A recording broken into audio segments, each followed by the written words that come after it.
السلام علیکم ورحمۃ اللہ وبرکاتہ۔ بسم اللہ الرحمن الرحیم۔ اور یہ مسکراہٹ اس وقت زیادہ گہری ہو گئی جب سبکتگین کی جگہ ملکہ تگین کو غزنی کا امیر بنا دیا گیا۔ یہ بڑی غیر متوقع صورتحال تھی۔ عام لوگوں کا خیال تھا کہ سبکتگین کو امیر ابو اسحاق کا جانشین بنایا جائے گا، مگر جب با اثر سیاسی حلقوں کا فیصلہ سامنے آیا تو اکثر لوگ حیران رہ گئے، اور ان حیرت زدہ انسانوں میں اسد شیرازی بھی شامل تھا۔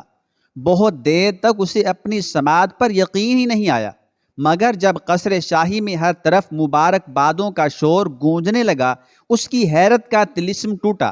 پھر اسد شیرازی نے سب سے پہلے اپنی بیٹی کو یہ نشاط انگیز خبر سناتے ہوئے کہا، ارمغانہ، میں نہ کہتا تھا کہ انسان کو اہرمن کی ذات سے مایوس نہیں ہونا چاہیے۔ سبکتگین کا مستقبل ہمیشہ کے لیے تاریک ہو چکا تھا۔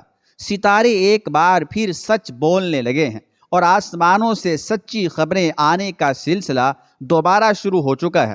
سبکتگین ایک شیر تو ضرور ہے، مگر اپنے پنجرے میں بند ایک بے اثر اور مجبور شیر۔ ارمغانہ بھی اس خبر کو سن کر خوشی سے جھوم اٹھی۔ کئی دن سے جن اندیشوں کی یلغار نے دونوں باپ بیٹی کی نیندیں حرام کر دی تھی، ملکاتگین کی تخت نشینی کے بعد ان تمام اندیشوں نے دم توڑ دیا تھا، اور اب اسد شیرازی کا فتنہ کار ذہن نئے منصوبے تراش رہا تھا۔ پھر اس نے ملکاتگین کو بھرے دربار میں مبارکباد دیتے ہوئے کہا، امیر، یہ اہل غزنی کی انتہائی خوش نصیبی ہے کہ وہ آپ جیسے انسان کو تخت سلطنت پر جلوہ افروز دیکھ رہے ہیں۔ بے شک اقتدار بہت بے وفا اور فانی شے ہے، مگر پھر بھی کچھ لوگ اپنے کردار سے اسے وفا اور بقا کا رنگ بخش دیتے ہیں۔ آپ بھی وہی مرد جری ہیں جس کو غزنی کے در و دیوار ہمیشہ یاد رکھیں گے۔ میں سابق فرما رواؤں کی بات نہیں کرتا کہ وہ بھی اپنے مقصد میں بہت زیادہ مخلص تھے، لیکن آپ کی آمد اس مملکت پر ایک احسان عظیم ہے۔ اسد شیرازی لفظوں کا جادوگر تھا، اور آج وہ ملکاتگین کو مسخر کرنے کے لیے اپنی تمام تر ساحرانہ قوتیں استعمال کر رہا تھا۔ اب میں یقین سے کہہ سکتا ہوں کہ اس سرزمین کے دن پھر جائیں گے، اور اہل غزنی کی تقدیریں بدل جائیں گی۔ خدا امیر کی عمر دراز کرے اور زندگی کے اس مشکل ترین مارکے میں ہر مرحلے پر ثابت قدم رکھے۔ اسد شیرازی نے ایک طویل اور اثر انگیز تقریر کی تھی، جسے سن کر ملکاتگین بہت زیادہ متاثر ہوا، اور دربار کے گوشے گوشے سے آمین کی صدائیں ابھرنے لگیں۔ پھر جب درباریوں کی آوازوں کا ہیجان ختم ہوا تو اسد شیرازی نے دروازے کی طرف اشارہ کیا، جہاں اس کا ایک خدمتگار ایک خوان اٹھائے کھڑا تھا۔ اہل دربار کی نظریں بھی اس طرف اٹھ گئیں جدھر اسد شیرازی اشارہ کر رہا تھا۔ اپنے آقا کا اشارہ پاتے ہی خدمتگار ادب کے ساتھ آہستہ آہستہ چلتا ہوا آگے بڑھا اور ملکاتگین کے روبرو پہنچ کر گھٹنوں کے بل بیٹھ گیا۔ خدمتگار کے دونوں ہاتھ آگے کی طرف پھیلے ہوئے تھے اور گردن جھکی ہوئی تھی۔ ملکاتگین نے پہلے خدمتگار کی طرف اور پھر اسد شیرازی کی جانب حیرت سے دیکھا۔ امیر کی جنبش کے ساتھ ہی اسد شیرازی آگے بڑھا، اور اس نے اپنے ملازم ہی کی طرح جھک کر خوان پر پڑا ہوا سرخ ریشمی کپڑا ہٹا دیا۔ وہ سونے کا بنا ہوا ایک خوان تھا جس میں قیمتی ہیرے جواہرات جگمگا رہے تھے۔ اہل دربار کی نگاہیں ہیروں کی چمک سے خیرہ ہو گئیں، اور ملکاتگین نے چونک کر اپنے وزیر مملکت سے پوچھا، اسد شیرازی، یہ کیا ہے؟ امیر عالی مقام کے لیے ایک حقیر سی نظر۔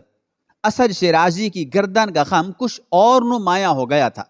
ملکاتگین کچھ دیر ان قیمتی اور نایاب ہیروں کو دیکھتا رہا، اور پھر اثر انگیز لہجے میں بولا، اسد شیرازی، تمہاری یہ پیش کردہ نظر بہت قیمتی اور منفرد ہے۔ نہیں امیر دی جاہ، آپ کے منصب ذات اور شان جبروت کے سامنے پتھر کے ان ٹکڑوں کی کوئی حیثیت نہیں۔ اسد شیرازی کی جادو بیانی اپنے عروج پر تھی۔ یہ محض تمہارا انکسار ہے، ورنہ ہم پتھر کے ان ٹکڑوں کی قیمت کو خوب پہچانتے ہیں۔ ملکاتگین نے ستائشی نظروں سے اسد شیرازی کی طرف دیکھتے ہوئے کہا، اگر امیر محترم کی نظروں میں میرے پیش کردہ ان حقیر پتھروں کی اتنی قیمت ہے تو میں اپنی زندگی پر نازاں ہوں کہ ایک جوہر شناس انسان نے میرے جذبوں کو شرف قبولیت بخشا۔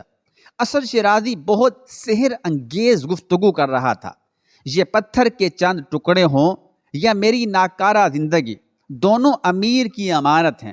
جب بھی مجھے حکم دیا جائے گا اپنی دولت اور زندگی فرما روائے غزنی کے قدموں میں ڈھیر کر دوں گا۔ ہمیں یقین ہے۔ ملکاتگین کی باروب آواز ابھری۔ اسد شیرازی، مملکت غزنی کے ساتھ تمہاری وفاداریاں ہر شک و شبے سے بالا تر ہیں۔ اسد شیرازی نے کھڑے ہو کر ملکاتگین کا شکریہ ادا کیا اور پھر امیر کا حکم پاتے ہی وہ اپنی نشست پر بیٹھ گیا۔ اسد شیرازی کی نشست سبکتگین کی نشست کے قریب تھی۔ سبکتگین بہت دیر سے اسد شیرازی کی منافقانہ گفتگو سن رہا تھا اور دل ہی دل میں پیچ و تاب کھا رہا تھا۔ جب اسد شیرازی قریب آ کر بیٹھا تو اس نے اپنا منہ دوسری طرف پھیر لیا۔ اسد شیرازی کے چہرے پر آسودگی کا ایک گہرا رنگ ابھر آیا اور وہ سبکتگین کی قلبی اذیت سے لطف اندوز ہونے لگا۔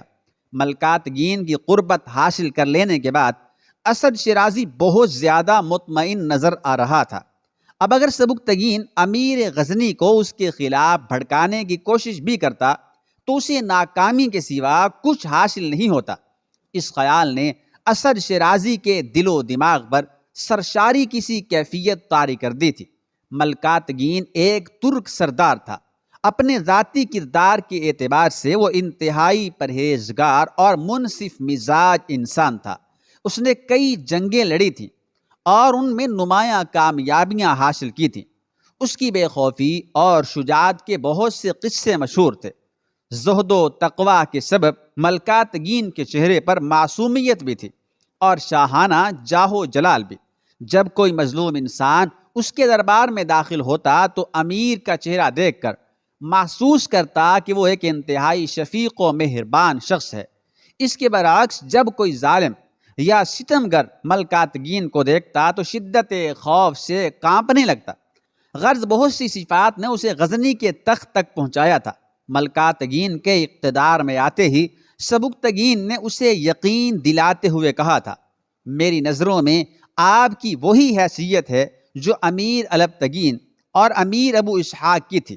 اگر اس مملکت کی حفاظت میں اور اسلام دشمنوں سے جنگ کرنے میں میری جان بھی چلی جائے تو یہ ایک حقیر ترین قربانی ہوگی۔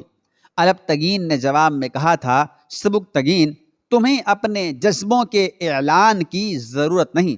میری آنکھوں میں تمہاری جان نثاریوں کے بہت سے مناظر محفوظ ہیں۔ پھر جب اسد شیرازی نے اپنی وفاداریوں کے سلسلے میں لاف زنی کی تو ملکاتگین نے بھی وزاداری اور مروت کی رسم نبھائی اور اس کے بلند و بانگ دعووں کی نفی نہیں کی، مگر دل سے وہ اسد شیرازی کی نمائشی شخصیت کو پسند نہیں کرتا تھا اور اسد شیرازی سمجھ رہا تھا کہ اس نے بڑی آسانی کے ساتھ ملکاتگین کو شیشے میں اتار کر اپنا مستقبل محفوظ کر لیا ہے۔ اب وہ بڑے اطمینان سے سبکتگین اور محمود کے خلاف نئی سازشوں کے خاکے بنا رہا تھا، مگر ابھی تک اسے کوئی کامیابی حاصل نہیں ہوئی تھی۔ اس کے بعد کیا ہوا، نیکسٹ ایپیسوڈ کا انتظار کیجئے۔ اگلا ایپیسوڈ انشاءاللہ تعالی آج 2 بجے اپلوڈ کر دیا جائے گا۔